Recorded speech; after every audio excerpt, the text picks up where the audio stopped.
I want to look at the truth of football, and by truth I mean God's place in football. The dark side as well as the light, the seedy underbelly as well as the awe-inspiring divinity. What's the spiritual temperature that you're sensing right now in the NFL? There's something sinful and demonic in the game of football. It's always been rigged and it's always been obvious. Did you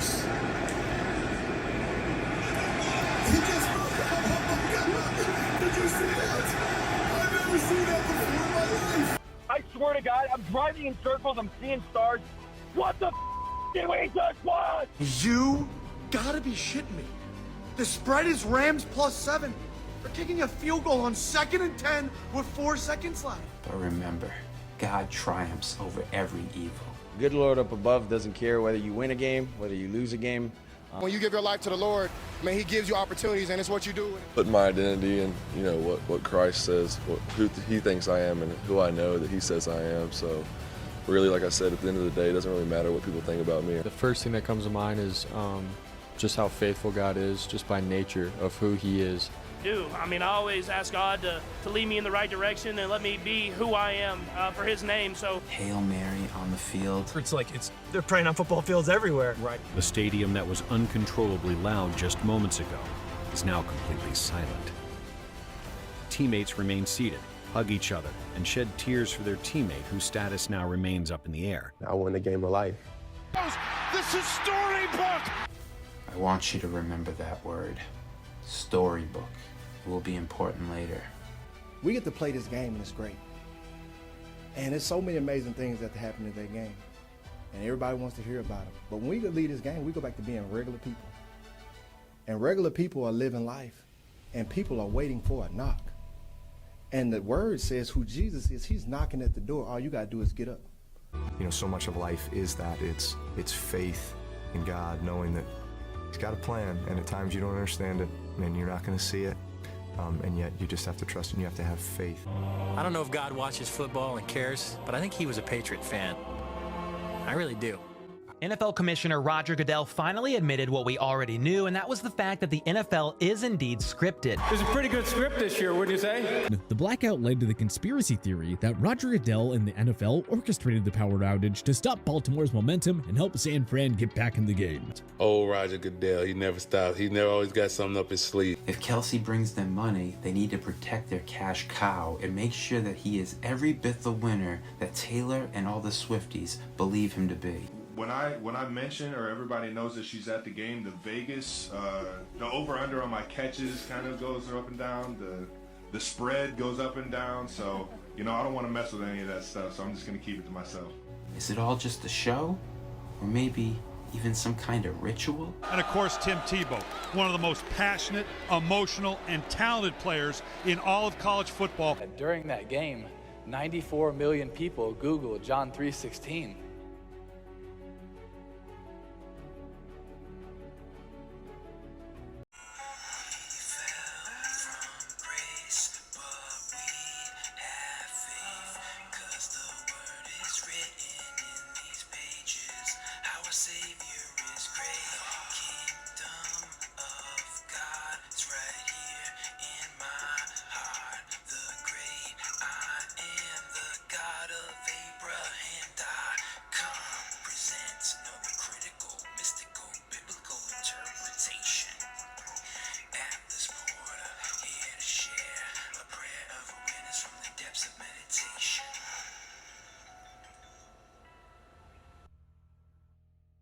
What's the spiritual temperature that you're sensing right now in the NFL? Is there a greater openness to God working in these guys' lives?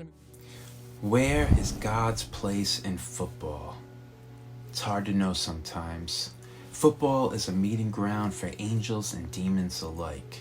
For every athlete that thanks God for a win or does a sign of the cross in the end zone, there's a dozen or so others who proudly worship more nefarious deities. Superstitions going into the game? Any special thing you carried into the game on Sunday that you had tucked away somewhere? I did. I always, you know, I've learned a lot from my wife over the years. And she always makes a little altar for me at the game because she just wills it so much. And I have these little special stones and healing stones and protection stones, and she has me wear a necklace and take these drops she makes, and I say all these mantras. She said, "You're lucky you married a witch. I'm just a good witch." As disturbing as that is, laughing at witchcraft, which clearly worked for this man, let's be honest, he is arguably the most accomplished professional athlete of the past 20 years, if not ever. And truthfully, I like Tom Brady. Born and raised in New England, how could I not? To some people I know, the man is a god. Nonetheless, that is not what I mean when I say that there's something sinful and demonic in the game of football. In the past few years, sports betting has become legal in many states, and this has raised the proverbial and literal stakes, and sportsmanship has been supplanted by insatiable greed. As it says in scripture, money is the root of all kinds of evil. For many, the world of football seems to be no exception to this biblical adage. It has always been a source of great wonder to many, how Vegas can so precisely predict the spreads of games. It leads one to the conclusion that one of two things is happening. Either these bookmakers are the most prophetic human beings who ever walked the face of the earth and should be studied by medical experts for their supernatural gifts, or these games are being rigged in some way or another. The refs seem to be the most obvious culprits, but perhaps not the only ones. NFL has always been rigged and it's always been obvious. I'm seeing a lot of people saying that sports betting is ruining sports, when in reality, calls like this have been happening since the beginning of time. You're just now starting to notice because you lost a little bit of money. Sure where the pass interference is on this play. He doesn't even make contact with Emerson. That's an unbelievable call. That's an official anticipating contact. There wasn't contact at all on that play. Unbelievable. The ref called a penalty based on something that did not even happen. Even the announcer can't believe it. But this makes it clear, one man can single-handedly change the outcome of a close game if he wanted to. And what is worse, these refs seem to have no shame about it. We saw the down the line angle of where that marker was. That's going to be close. Did you see that? I've never seen that before in my life. Let's look at this closely. Everyone knows where the ball is spotted. It's really close to a first down, but not quite. The team staff is even on the field because everyone knows they have a minute or so while they measure. But wait, watch what happens. The field staff is coming out on the field with the sticks and they are waved off by someone off camera. Then the ref just picks up the ball and gives the Ravens the first down. I have never seen that before in my life, the announcer says. Even as the Ravens players got what they wanted, you can see them walk away with their heads down, almost ashamed and partially confused by how they got it. And here's another one from a college football game, where this ref didn't even care that the ball was spotted short of the first down, like the last guy. He just gives it to him anyway. Just short. South Carolina will take. Oh, whoa, first down. Oh, look at Spurrier and it's South Carolina, folks. This is more than just bad calls. This is outright cheating. But yes, sometimes the cheating is disguised as a bad call, like this. No way any rational observer could sit here, watch the Minnesota versus Iowa game. Not that you would do so voluntarily without a stake on the game, but there is no way somebody who is honest can tell me that that was not rigged.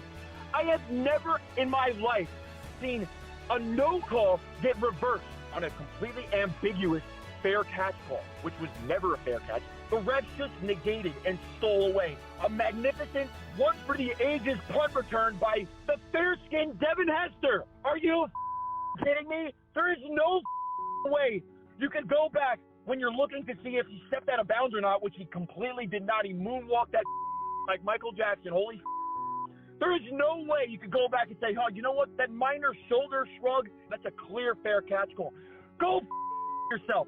I swear to God, I'm driving in circles. I'm seeing stars. What the did we just watch? It is clear, these refs are a real problem. But don't take it from me, what do I know? Let's look at what coaches and players say, even though they're not supposed to. It was going to be tough going against the Pittsburgh Steelers. I didn't know we were going to have to play the guys in the striped shirts as well. I don't know, I ain't like the ref today. They must have got paid good today or something, but that field goal, that hurt us coming into the half. Like, we needed that. Like, we would have been tied. Looked like he had a catch and it got overturned. So let's listen to what he says about the catch getting overturned. Did you get an explanation? The ruling being flipped? Yeah, I don't want to comment too much on the officiating, but that was... So he says, I don't want to comment too much on the officiating. Well, for one, it's because they get fined for it, and two, you blatantly can blame them for that call. Right now, he's lying. This is a tell when someone's rubbing themselves or their face or itching themselves while you're asking them a question. They're already uncomfortable, and he's showing signs of lying right here. So let's see what he says. This is going to be a lie, though. You're talking about the one on Chris Jones? Yeah. See?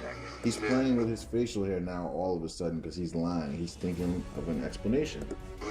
Yeah, I didn't really see it. So See? He didn't really see it, bro. You're an NFL player, the Jumbotrons on both sides. You didn't see it, bro? Like, stop. What happened too much on it, but another fan for it next. He doesn't want to talk about it. And he says, I know the fans weren't excited. You weren't excited either. You know it was bull crap, but you can't say it because you'll get fined. So, it makes you wonder, are the players in on it too? They seem to be at least partially aware of it. Well, this next video I'm going to show you would seem to suggest that they are completely aware. The Rams are losing to the 49ers by 10 points, and they are making a final drive down the field with less than a minute on the clock and no timeouts. At this moment, they can't possibly win. It's literally impossible. But sometimes, hey, you might try to throw for a touchdown to boost the team's confidence going into next week. I get that.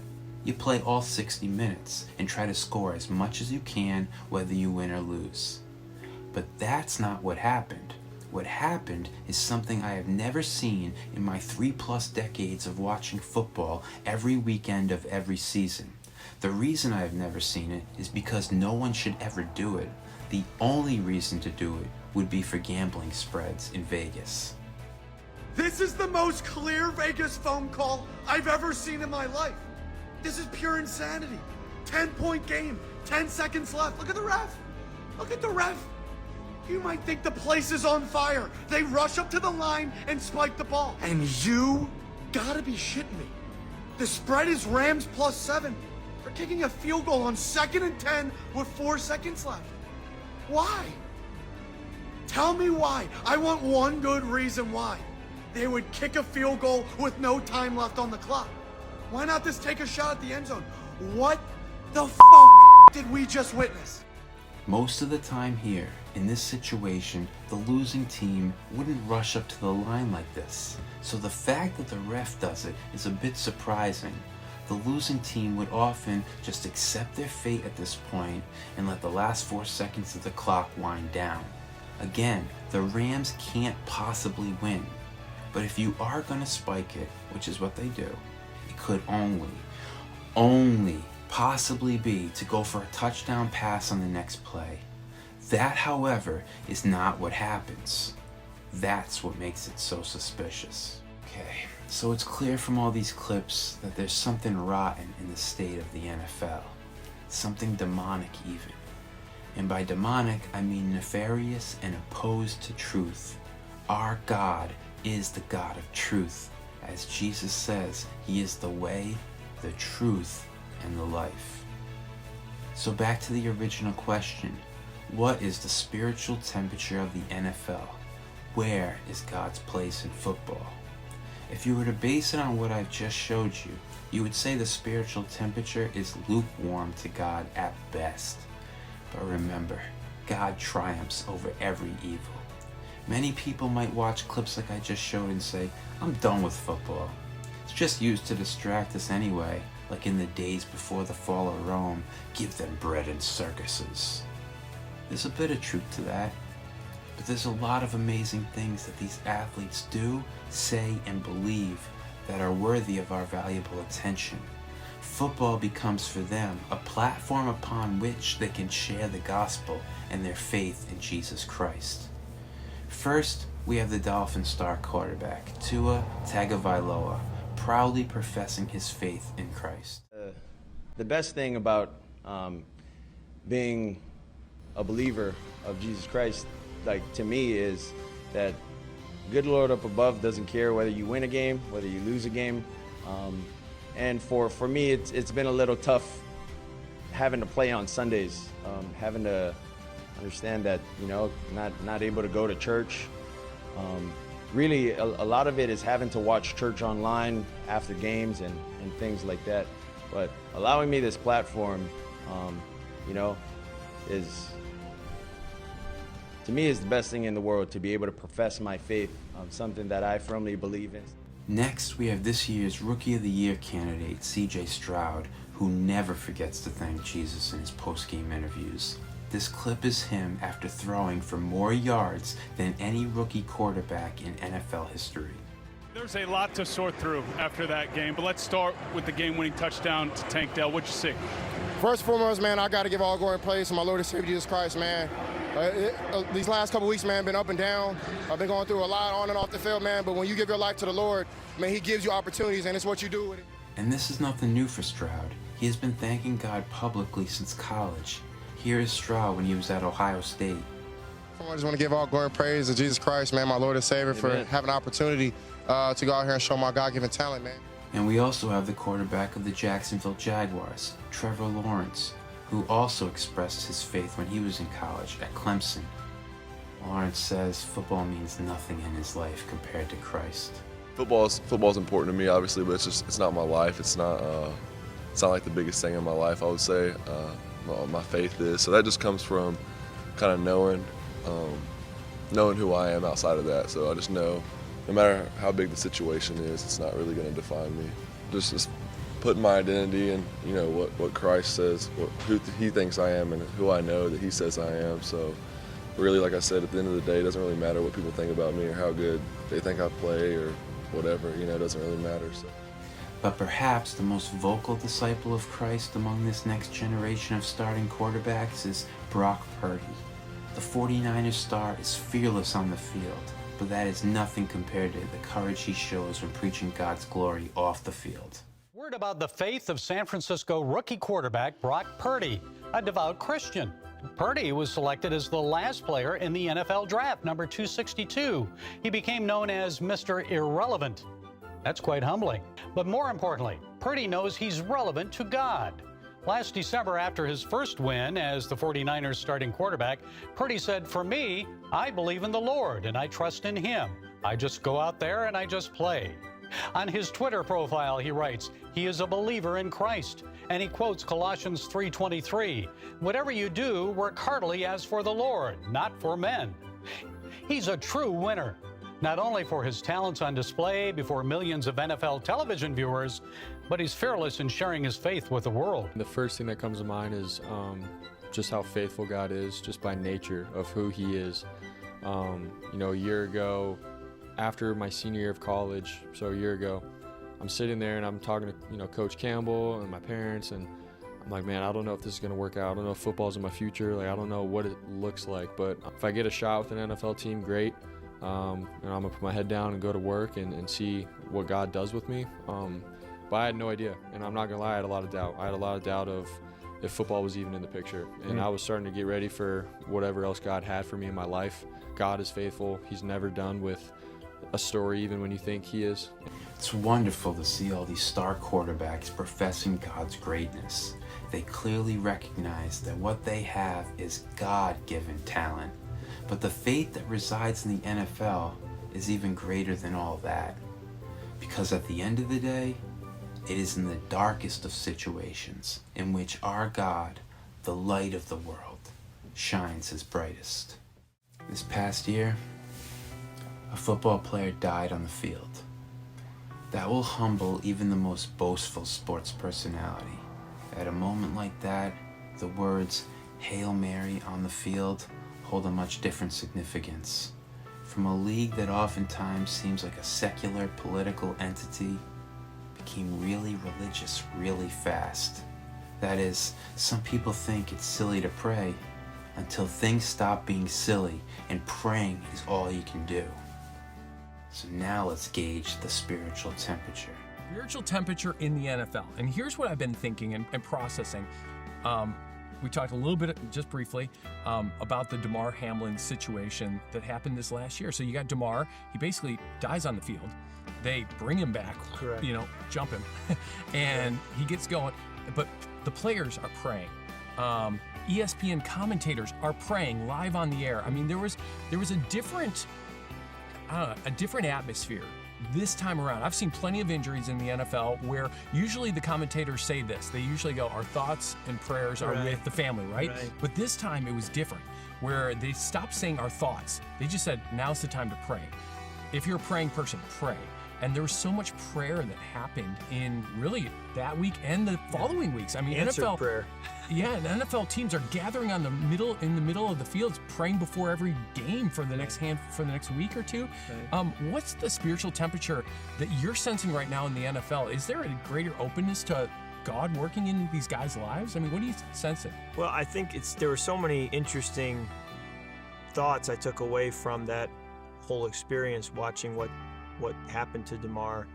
First of all, it was only 6 or so months prior, the Supreme Court was hearing a decision on whether or not this high school football coach in Texas should be allowed to pray on his own after a game on a field of a public right. school. And there was debate that no, he shouldn't. Hmm. And I thought it was interesting that 6 months later, here it's like they're praying on football fields everywhere. Right. Remember, there are no atheists in foxholes. When things become hopeless, we naturally turn to God, our Creator. We can't help it. Tonight on Buffalo Bills player Damar Hamlin, who millions watched collapse during Monday Night Football. January 2nd, 2023. Two of the NFL's best teams squaring off with much more at stake than just primetime coverage. The Buffalo Bills against the Cincinnati Bengals. The outcome of this game will alter the entire playoff landscape and path to Super Bowl 57. The energy in the stadium is so intense you can't even hear yourself think. Then it happens. The scariest moment in NFL history. With just over 6 minutes left in the first quarter, the Bengals have the ball. On the second play of the drive, Joe Burrow passes to T. Higgins and lowers his shoulder, hoping to gain a few extra yards. Damar Hamlin makes the tackle, and as you can see, everything appears normal. Hamlin returns to his feet, adjusts his helmet, then collapses on the spot. Now another Bills player is down. Whistles are blown and gameplay is immediately stopped. Within 10 seconds of this moment, athletic trainers and medical professionals swarm the field. Emergency CPR is conducted for 10 minutes as an ambulance arrives soon after. Damar is down on the field for nearly 20 minutes. Both teams surround him in shock. The stadium that was uncontrollably loud just moments ago is now completely silent. You see a cluttered TV broadcast, then hear this from Joe Buck. They've been given 5 minutes to quote-unquote get ready to go back to playing. That's the word we get from the league and the word we get from down on the field, but nobody's moving. As you can see, teammates remain seated, hug each other, and shed tears for their teammate whose status now remains up in the air. Stephon Diggs, other teammates, and Bengals head coach Zach Taylor go to visit Damar at the medical center. But on Diggs' way in, he's stopped by an officer, nearly having to force his way in, stating, "We just had to be here for our teammate." And just outside, an additional 100 fans stand hand in hand in support. Then, finally, there is an announcement on Damar's status. He had a heart attack on the field. Damar was able to regain his heartbeat, but still remains in critical condition. This is where football is far from rigged. This is where the truth comes in. This is where God finds his place. Some of you may be thinking, okay, so some people prayed and he didn't die. But why does God make us suffer in the first place? I'll tell you why. He uses us in ways we cannot always understand at first, because we don't always see the bigger picture. But in the night following the incident, something magical happens. Damar's charity and toy drive, the Chasing M's Foundation, receives an unthinkable amount of donations. Before the Monday night game, his foundation had $74,000 in donations. Very next morning, with the help of over 119,000 new donors, that number had reached over $3 million, and that amount has skyrocketed to over $9 million and counting. But amongst this amazing moment, nearly 3 days pass without any major updates on Damar's health. Then, on January 5th, Not only does the NFL officially cancel the Bills-Bengal game, but the world receives information about Damar directly from the UC Medical Center. His neurological function is completely intact. He is able to breathe with a breathing tube. He can physically hold hands with his family. The first question he wrote was, "Did we win?" And the medical staff responded with, "You won. You won the game of life." He said, "I won. Yes, I won. I won the game of life." And the next day brings the NFL's first game action since the incident. Love is shown in incomparable ways. Every single team in the league shows support during warm-ups by wearing Love for Damar shirts, but nothing is quite as special as what the Buffalo Bills had in store. At home, in the final game of the regular season, Buffalo players walk through the tunnel repping Damar's number 3, Damar Hamlin shirts and hats. The Bills run out into Highmark Stadium to a packed-out crowd full of supportive fans. Multiple players carry Love for Damar flags. The entire team graces number 3 patches, and the medical team that responded to Damar's collapse is honored right before kickoff. But how the actual game started is even more unreal. The New England Patriots win the coin toss but defer, so the Bills will receive the opening kickoff. What unfolds next is something out of a movie. Let's listen in. New England decided to defer after winning the toss. And here's Hines on the run back, breaking a tackle and taking it past midfield. And down the sideline he goes. This is storybook. I want you to remember that word.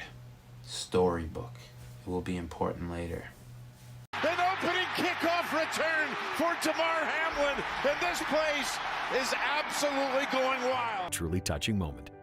That energy remained the entire game, becoming a very special day for not just the players and fans, but also the most important people involved in this incident.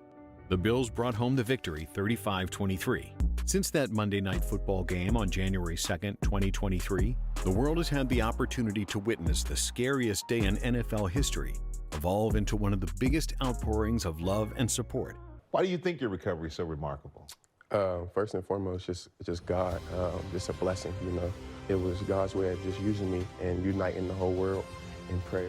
That was interesting to just see how when there's nowhere else to turn, suddenly prayer becomes okay. And I think it's so important that we understand that we want to be people who is praying before there's nowhere else to turn. Let's not wait until we get to a place where we have no other option. Let's be people who pray as the first option. You know, but God talks in Deuteronomy 8 where he talks about, you know, basically, remember me when things get really good for you. Don't forget about who was the provider and who made it so good for you. It was the living God, not you.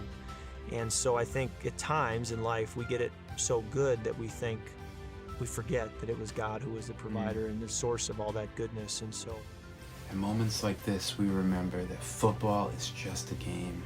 It is the lives and love of people that truly matter in this world. But that was just one of many very moving God moments in the NFL. Another amazing story from this past year was a superstar linebacker for the Saints. During a press conference, he preached the word and testified to the truth. He tells an incredibly moving story about his daughter and the miraculous power of God in his life, reminding everyone what's really important. To realize something, man, we play this game on Sundays, and it's really the Lord's day. And on the day we should be worshiping the Lord, a lot of times the players are getting worshiped, and we get to go on this ball field. So since so many of us didn't get to go to church today, I have a word that I want to share. I know this is a little untraditional, so like I said, buckle up. Revelations 3:20 says, "See, I stand at the door and knock.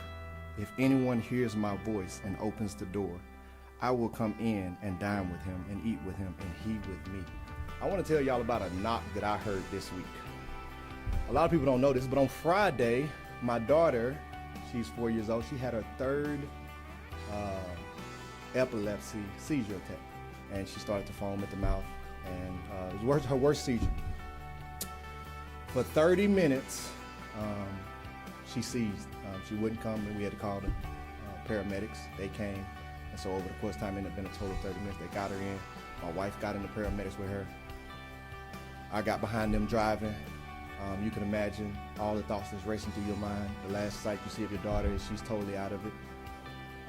Got to the hospital, and my wife told me that my daughter stopped breathing in the car twice. At this point, if she sees for 30 minutes, you start to fear there could be development issues that could mess with her brain. She stopped breathing if there was no oxygen going to her brain. You're starting to think about her speech be slurred or anything, or worse. So we prayed, and she had medicine, and my wife and I had to stay overnight at the hospital. And in the middle of the night, probably about 3 o'clock, I heard a knock.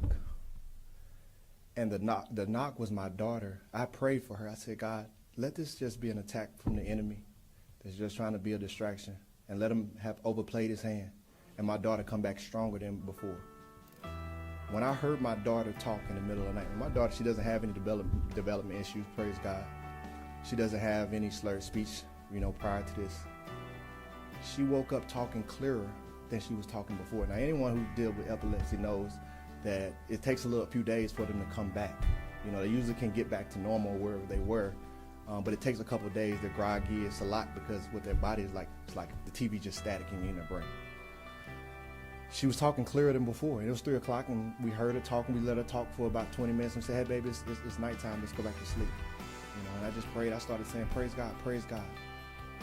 The next morning, when she got up, my daughter was so sharp. She was able to talk to me and her mom. I mean, clear conversation. She's sharp for a 4-year-old. No stuttering. All her words clear. And my daughter, like I said, my daughter's already sharp. She was sharper than before. But when I tell you, I got a chance to hear a knock from God. And what I want to share is, we get to play this game, and it's great. And there's so many amazing things that happen in that game. And everybody wants to hear about it. But when we leave this game, we go back to being regular people. And regular people are living life. And people are waiting for a knock. And the word says who Jesus is, he's knocking at the door. All you got to do is get up. And so on the way, man, I'm nervous, but I'm praying. And I'm trusting. And I'm believing. And I'm asking for my daughter to make it through. I'm asking that she's better than before. And God gave me just what I asked for, plus some. I was blown away. And at that point, I knew, the game is going to take care of itself. My knock had already been answered. And I just want people to know, like, if you got stuff going on in your life, lay it before the Lord. Lay it before the Lord and trust. And be expecting of a knock. Because the word says what you have to do is you have to get up and open the door. Wow, so eloquently stated. And DeMario is not the only New Orleans saint who is a follower of Christ and found himself a part of something bigger, something divine. Drew Brees also heard a knock from God. I remember sitting in church on my 17th birthday and sitting in that same pew where my brother and I used to just goof around and never pay attention. And for some reason that day it was different. And I was locked in on the pastor as he was sitting there talking about how the Lord was looking for a few good men to carry on his kingdom, to spread his word and to live the life that he had planned for them. And that spoke to me. And it was at that moment that I accepted Jesus Christ into my heart and knew that there was something that was bigger planned for me than just sports. Going into an off season in which I did not have a contract, I was going to be a free agent. I get hurt the very last game of the 2005 season with the San Diego Chargers. I'd never dislocated anything in my life, but I knew exactly what happened. And I knew too that besides maybe like a broken neck or something, that is the absolute worst injury that I could ever have asked for a quarterback. As I'm walking off the field with my shoulder stuck like this because it was dislocated, I'm sitting there thinking, I'm probably never going to put on a Charger uniform again. And then it hits me that, I might not ever play football again. My wife and I were taking a visit to New Orleans, who was 6 months post-Katrina, and we're just looking at the sheer devastation and just saying, I'm not going to trust what I see with my eyes here because my eyes are telling me not to come here. And yet my heart, my soul, the Lord is telling me that this is our calling. It's not about just coming to play football and be a part of the resurgence of a football team or an organization, but it's about the resurrection and rebirth of a city, and we can be a part of that.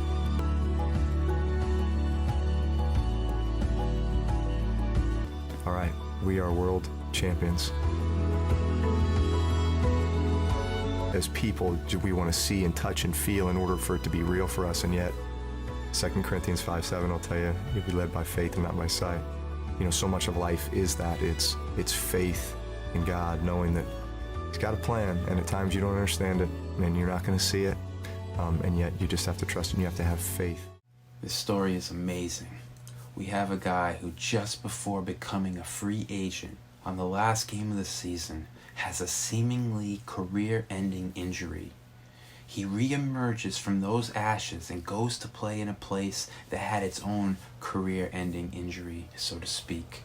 Drew Brees, a man who felt destroyed, finished his career in New Orleans as a saint and delivered a Super Bowl victory to a city that had also felt destroyed.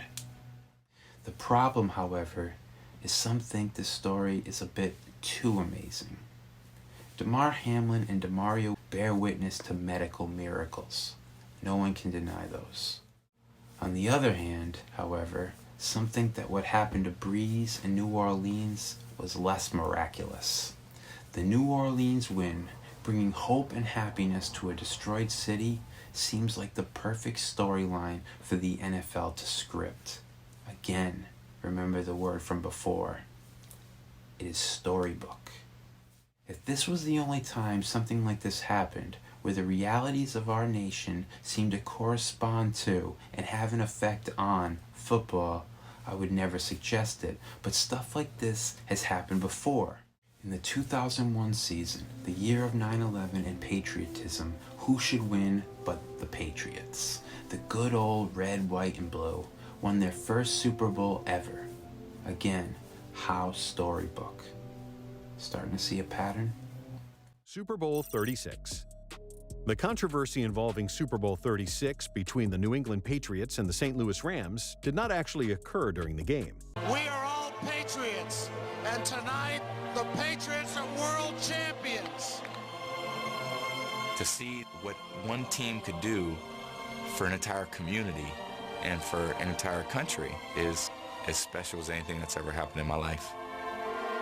With everything that happened that year, the symbolic part of us being Patriots, the death of one of our coaches, Dick Rabine, the injuries to Drew, everything that happened that year, it just seemed like there was a special power out there trying to make us win. I don't know if God watches football and cares, but I think he was a Patriot fan. I really do. I would love to say that God played a part in the Patriots' 2001 championship. I truly would. I'm an Irish Catholic from New England after all. But in this case, I don't think he was the special power influencing these events. In 2013, 11 years after the game, Marshall Faulk said, "Am I over the loss? Yeah, I'm over the loss. But I'll never be over being cheated out of the Super Bowl. That's a different story." Look, love or hate Tom Brady, it's hard to deny that the 7-time Super Bowl champion has been on the right side of some very questionable officiating calls more often than not. The Tuck Rule game. In a 2002 AFC divisional round matchup, the Oakland Raiders led the Pats 13-10 late in the fourth quarter. New England was driving when Oakland defensive back Charles Woodson hit Tom Brady, forcing him to drop the ball. The Raiders fell on the ball, and the play was initially ruled a fumble on the field, likely ending the game. The play was reviewed and overturned, as the officials cited a rule that nobody had ever heard of until that play, called the Tuck Rule. They determined that because Brady had been bringing the ball forward before attempting to bring it back down into his body, the play should be ruled as an incomplete pass. The Pats ended up winning the game and going on to win the Super Bowl. But people still wonder whether or not that call would have been made for any other quarterback or franchise. This next clip is from the first game that Tom Brady started that year, less than 3 weeks after 9/11, on September 30th, 2001. There is something in this clip that seems really odd. It does feel like maybe it was scripted.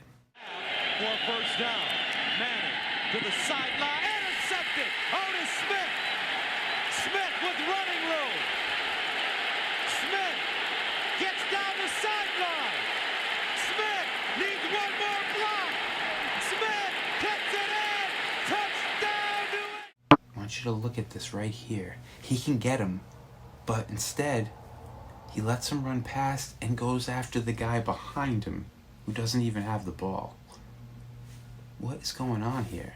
Some people believe that everything in the NFL is scripted in this way, even on a much smaller scale.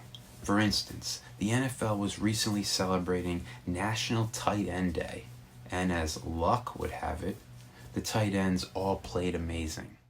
Who would have thought?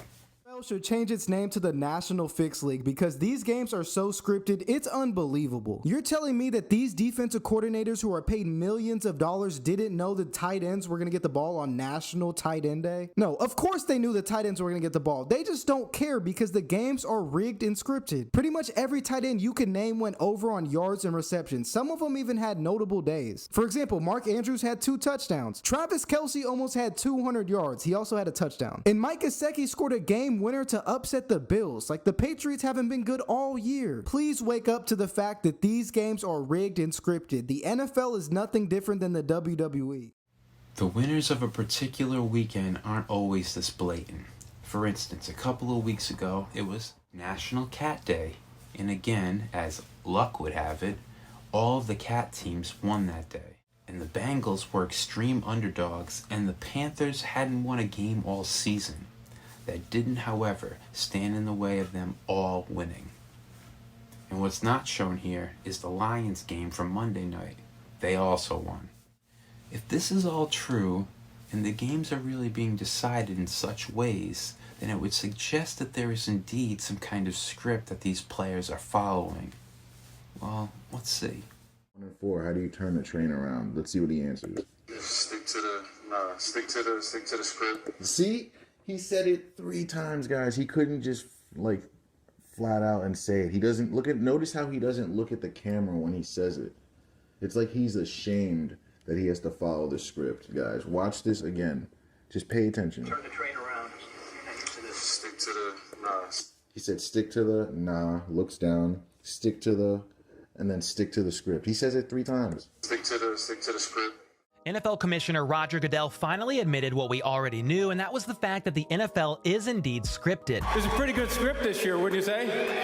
The live episode of the New Heights podcast recently dropped, which featured an interesting opening monologue from Roger Goodell explaining why the script ended up being Chiefs versus Eagles in the Super Bowl, and the reasoning makes complete sense. And this all started last season when the NFL scriptwriters and I got together and we decided that 2 brothers should play each other in the Super Bowl. So when the Bosa brothers said no, I said, well, I guess the Kelce's will do. It is obvious that Roger Goodell is clearly joking here. But as the old adage goes, many a truth is said in jest, and there are many who believe that this applies to Roger Goodell here. Thousands of football bettors are basing their picks not on a team's ability, but on trying to guess the NFL script. NFL is scripted, and last year's Super Bowl was all about the brothers. We had Jason Kelce in the City of Brotherly Love go against the Kansas City Chiefs and Travis Kelce, his brother. It was also the first Super Bowl to feature 2 black quarterbacks, brothers. Now let's use some common sense here. It takes 2 people to be brothers. This is exactly why I see a rematch between the Philadelphia Eagles and the Kansas City Chiefs. Someone put this out that based off of the color scheme of the Super Bowl logo, that's exactly what teams end up going to the Super Bowl that year. Bengals, Rams, you see the orange and the yellow. Then the following year, you ended up seeing Eagles, green, and then the Chiefs red. And then let's look at this year. The San Francisco 49ers and the Baltimore Ravens, red and purple. The NFL rigged? I think it is. I think this just confirms it. If this Super Bowl matchup occurs this year, ladies and gentlemen, it's 1,000% rigged. This video is being posted around Thanksgiving 2023, so we will see in a few months if these theories come true, and thus prove that the script is in, and the jig is up. I know, this is all starting to sound crazy. If Goodell and the league were really scripting things, surely someone would say something. Enter Hall of Famer Ray Lewis and future Hall of Famer Terrell Suggs. Early in Super Bowl 47, the Ravens were on their way to an absolute blowout of the San Francisco 49ers. Then, all of a sudden, the Superdome had a blackout for over a half an hour. This killed the Ravens' momentum and put the 49ers back in the game. Gotta hold on to the ratings, right? Don't want people changing the channel too soon. These Super Bowl ads cost millions after all. Just follow the money. Superdome went out, delaying the game for 34 minutes. After play finally resumed, the 49ers racked up 17 unanswered points to make it a 28-23 game. Justin Tucker would add 2 more field goals for the Ravens, with Colin Kaepernick scoring on a 15-yard touchdown run between the 2 Tucker kicks. The Ravens conceded a safety in the waning seconds, but held on for the 34-31 victory. Though the Ravens won, the blackout led to the conspiracy theory that Roger Goodell and the NFL orchestrated the power outage to stop Baltimore's momentum and help San Fran get back in the game. Terrell Suggs and Ray Lewis both have publicly stated that they believe it was done on purpose, with Suggs even alleging that Goodell was involved. Old Roger Goodell, he never stopped. He never always got something up his sleeve. Just couldn't let us, just had this one in the landslide, huh? Let's go back to that Super Bowl logo prediction. Purple and red. Could be the 49ers and the Ravens, like it was in Super Bowl 47. However, it could also be the Chiefs and the Vikings. When these two teams face off, things get really interesting. There is no way, ladies and gentlemen, we have one of the worst Vegas NFL bailouts for the Kansas City Chiefs to date. Grab your popcorn, 4th and 12, game on the line. Kirk Cousins steps back. He gets fucked in the street. That's flag number 1 for roughing the passer. Flag number 2, flies in from the sideline, pass interference in the end zone. And this is the icing on the cake, my favorite part. Number 38 takes his helmet off in the end zone. Unsportsmanlike, another 15-yard flag. 3 flags on the play. But hold the phone. The boneheads meet, and he's like, hey, John, you know this is the Kansas City Chiefs. You know this would end the game if we take it back. Mahomes is signaling in. The ball was tipped at the line. Can't wait to review that one. And after the school board meeting, there is no flag on the play. The coach is like, hey, shitbag. What about 38 who took off his helmet in the end zone? This isn't a hold. You're telling me this isn't a hold. You're telling me that's not a hold. They throw a flag in the secondary. They should have offset. Mahomes gets the first down. How's that not a hold? And then this is the icing on the cake. This is the Chiefs special on Sunday Night Football. Gets intercepted. The ref throws the flag. After the ball gets picked off, let's see the hold. That is absolutely unreal. Robert Saleh cannot believe what the hell just took place. As you can see, the Chiefs are like the new Patriots. The league makes sure everything goes their way. Mahomes, much like Brady, always seems to find himself on the right side of the officiating. And this next one is really interesting.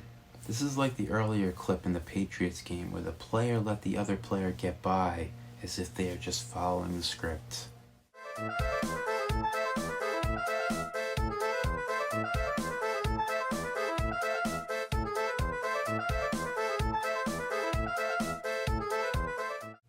Patrick Mahomes and Travis Kelce are the new Tom Brady and Rob Gronkowski. Best bundle in the league, baby. Mahomes, auto, let's go! Come on, model. Patrick Mahomes and Travis Kelce are the faces of the NFL. They must win, on and off the field. Travis Kelce and Taylor Swift is the best marketing the NFL could ever imagine. Maybe I'm naive, but I think the two of them genuinely adore one another. But that doesn't mean that the league will not take advantage of it every chance they get. If Kelce brings them money, they need to protect their cash cow and make sure that he is every bit the winner that Taylor and all the Swifties believe him to be. Here comes the airplane. There you go. Open into the hangar. There you go. Yep, eat it. Put it in your mouth and just eat it. God, I hate it. I don't care whether you hate it. You said you do it. All right. Eat it. Eat it.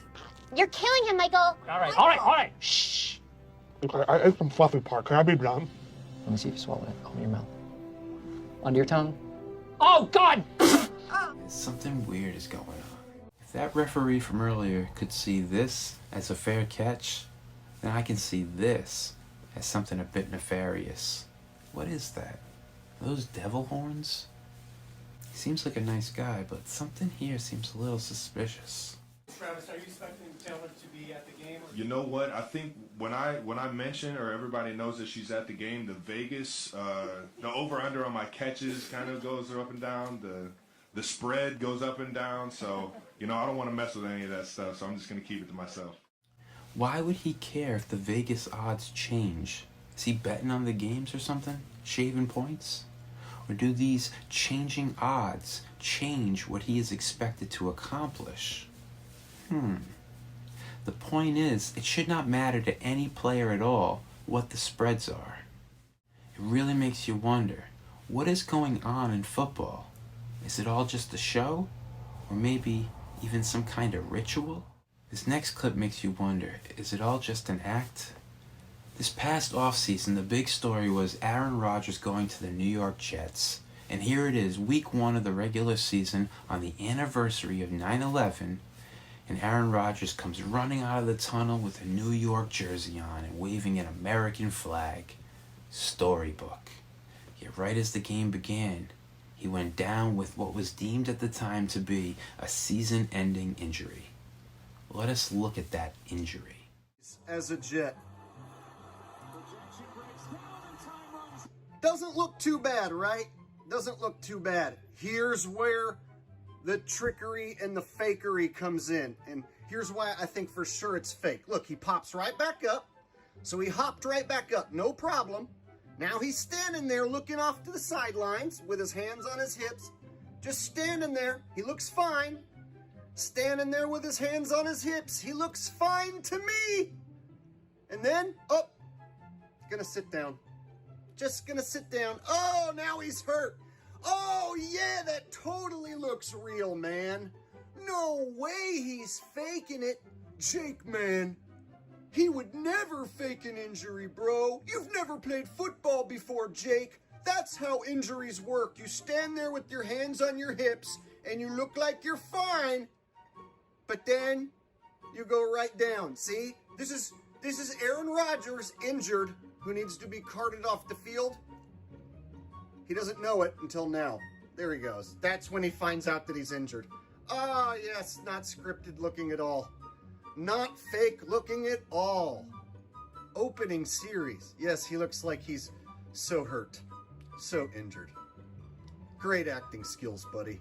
Again, it was supposed to be a season-ending injury, but he went to some magic witch doctor, and now less than 2 months later, he is throwing 50-plus yard throws. Notice the Vegas odds. What really adds to the suspicion is that this has happened before. Another Jets quarterback suffered a nearly identical fate as Aaron Rodgers, and the similarities are crazy. In the 55 years since the last Jets Super Bowl victory, no team has come closer to winning it all than the 1998 team. They went 12-4, with much of their success attributed to quarterback Vinny Testaverde. But unfortunately, they would lose to the Broncos in the conference championship. Now, while that season was lost, the Jets had plenty of reason to be optimistic going into the 1999 season, especially with Testaverde at quarterback. They'd entered the season with the 4th best odds to win the Super Bowl and opened their schedule with the Patriots. But in that opening game, tragedy would strike halfway through the second quarter, when quarterback Testaverde was injured while trying to recover a fumble, and the diagnosis? A ruptured left Achilles. Testaverde would miss the rest of the season, and the Jets would go just 8-8. Notice what real Achilles pain looks like. Testaverde was not a weak man, but he had to be carried off the field with this injury. Aaron Rodgers, on the other hand, stood there with his hands on his hips.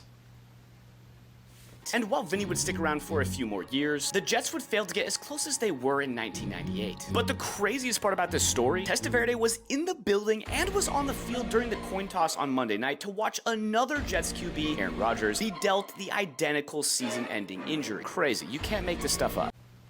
Well, I think you could make this stuff up. That's the problem.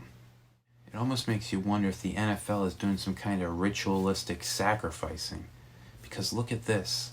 The similarities between Testaverde's and Rodgers' injuries are nothing compared to the similarities between Joe Theismann and Alex Smith's injuries. The similarities seem more than coincidental.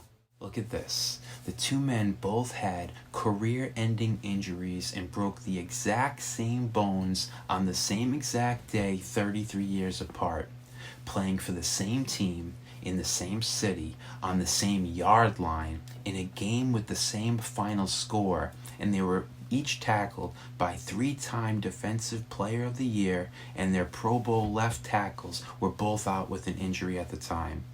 This seems like more than a coincidence. But how did this happen? How could this be scripted? And why would it be scripted? I don't think it is. I think it is something supernatural.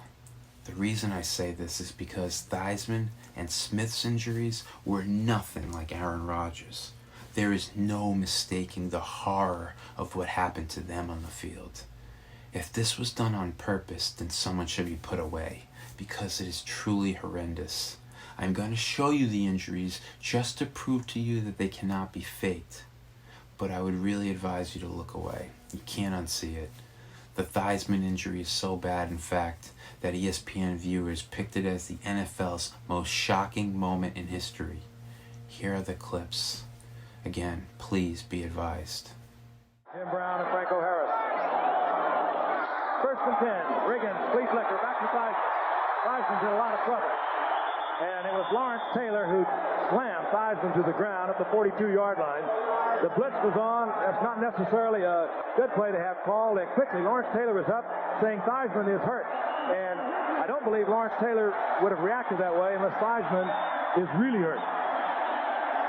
He slammed him to the natural surface here. Let's take a look at with our reverse angle camera. He's looking deep, but he knows he's in trouble. Lawrence Taylor, number 56, right there.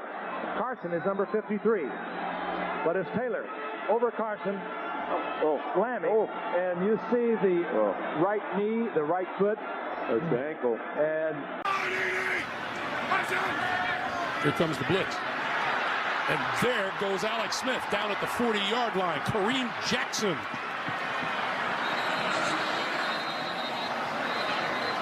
Alex Smith is down.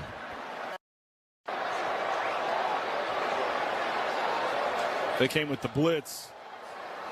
Nobody blocked him up to the front side. This is what happened to Alex Smith. We'll be back. Sorry for that, but I had to prove to you that these injuries were not faked. Sometimes the synchronicity of our world is unexplainable, as much as we try to understand the pattern. I know there are some of you that still want to say that those 2 injuries were somehow scripted. I don't believe so. There's a bigger picture we can't see. Numbers and patterns definitely matter in football, and I don't mean the numbers of Vegas spreads and the patterns of rigging. I mean the more unexplainable numbers and patterns that seem beyond our understanding. I purposely saved the best for last. Of all the football players in the history of the NFL and college football, none have been more defined by their faith in God than the superstar quarterback Tim Tebow. I hope the following clip restores your faith in athletes, and more importantly, strengthens your faith in God and His profound, often overlooked place in sports. God definitely used Tim Tebow and his ability on the football field as a vehicle for His word. Watch what I mean. University of Florida, and of course Tim Tebow, one of the most passionate, emotional, and talented players in all of college football, playing his last game. Numbers are simply staggering. Closing in on 12,000 yards of total offense, the most in SEC history. The 141 total combined touchdowns. That's the 4th most ever in the history of football. And the most rushing touchdowns, surpassing Herschel Walker among all SEC players. I was at the University of Florida going into my junior year. I looked over and I saw some of my teammates putting eye blacks under their eyes, and so I started to think, you know, they're like putting their mom's name or their area code and different things like that. And so I started to think, you know, I wonder if I could put an eye black and grab a silver Sharpie and put something on there that could be encouraging or inspiring or, I don't know, uplift somebody.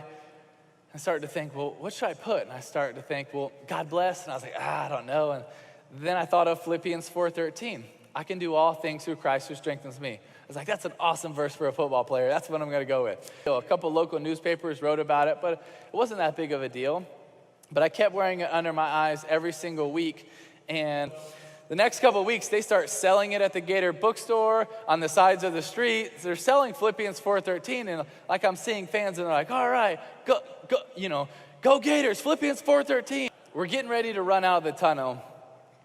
And as a football player, so often, it is really tunnel vision. It's the next thing, the next thing, the next thing. You can't afford to step back and look at the big picture. Well, at this moment, I really felt like God was putting out of my heart to change the verse.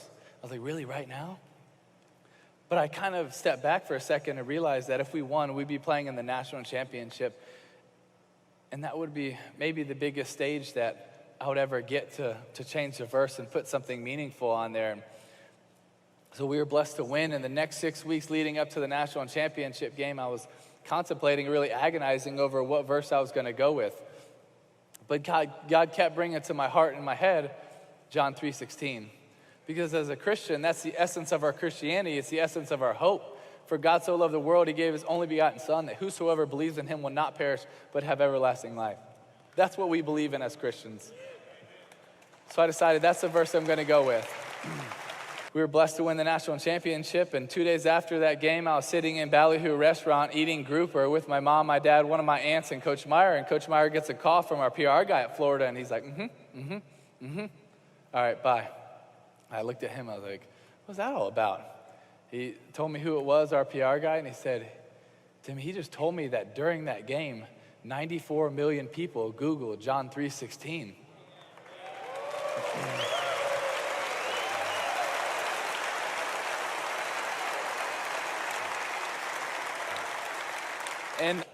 But it was just so humbling for me sitting in that restaurant thinking about how big the God that we serve really is. Like really how big the God that we serve really is. So many times we put him in a box. He is a big God that wants to do amazing things. And when we just turn around and say, hey, here God, might not feel like a lot. Guess what? He can perform miracles. He can do amazing things. And I really believe the God that we serve wants to do amazing things in us and through us. What was really cool about that game is it was on January 8th of 2009. Well, exactly 3 years later, January 8th, 2012, exactly 3 years later to the day, we just happened to be playing the Pittsburgh Steelers in the first round of the playoffs. I didn't think of John 3:16 one time, so I can't take credit for it. I had nothing to do with it. I just went out there and tried to do anything I could to try to win a playoff game, and we were blessed to win this crazy game in overtime. And after the game, when we were done celebrating, I changed really quick, and I was going down the hall to do my press conference, and so I was getting ready to turn left and go into these curtains to talk to the media, and Patrick, our PR guy, steps in front of me. He says, Timmy, did you realize what happened? And I was like, yeah, we just beat the Steelers. We're going to play the Patriots. Like, let me do this. He was like, Timmy, did you realize what happened? I could tell he was being serious, so I was like, Patrick, what's up, man? He looks at me and says, Timmy, this is exactly 3 years from the time you put John 3:16 into your eyes. I was like, oh, really? That's awesome. That's really cool. He says, no, you don't realize. During the game, you threw for 316 yards. Your yards per rush were 3.16. Your yards per completion were 31.6. The time of possession was 31.06. And the ratings for the night were 31.6. And during the game, 90 million people Googled John 3:16, and it's the number one thing on all social media right now.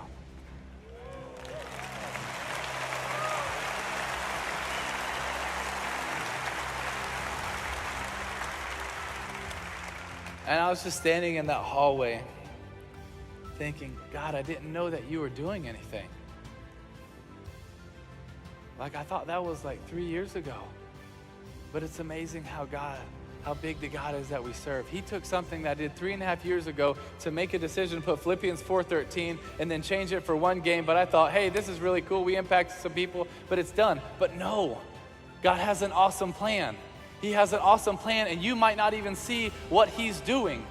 You might not even know how he's working. But the amazing thing is when we step out and we show a little courage, we step out and we show a little boldness, what God can do with it in our lives, through our lives. But he's a big God. He's a big God, and he can perform miracles. He can perform miracles. I really believe that he wants to. You have to understand, the God of this universe loves you so much that he sent his son to die for you. If he loves you that much, is he not going to want to fight for you? Is he not going to want to fight with you? Is he not going to want to come through for you? Now, that doesn't mean that life is going to be easy. It's not. But it means that it's going to be worth it.